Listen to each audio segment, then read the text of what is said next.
Skakel in by In die Tunnel. Ons gaan lekker sport gesels wat die komende naweek plaasvind Saterdag en Sondag internasionaal en ook in Windhoek en reg oor Namibië eintlik. En daar's groot rugby waar ons gaan gesels. Dit is die semifinale van die Verenigde Rugby Kampioenskap. Die groot wedstryd op Loftus Versveld. Dit is die Sharks en die Bulls. En skakel in want ons hoor wat sê Roan Nortje, die kaptein van die Bulls. Ons hoor ook wat sê Siya Kolisi. So hulle gee hulle mening van wat hulle te wagte is Saterdag en Mike Potgieter gesels ook saam. As 'n groot tennis Franse Ope. Dis die eindstryd die komende naweek. Ons hoor ook wat sy Aryna Sabalenka, sy speel in die eindstryd teen Coco Gauff Saterdag en sy gee haar mening. Sy eerste eindstryd ooit in Frankryk of in die Franse Ope. Dan ook komende Woensdag is dit die cricket. Dit is die toetskriket finaal. Dit is die Suid-Afrikaanse Proteas, die manspan wat speel teen Australië by Lords in Londen.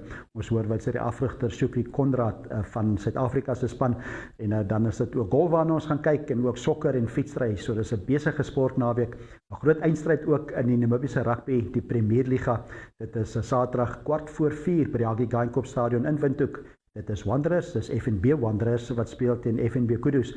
Groot eindstryd wat daar plaasvind. Ons kyk ook na vele ander Namibiese sport. Die alles gebeur of alles te vind hier in die tunnel.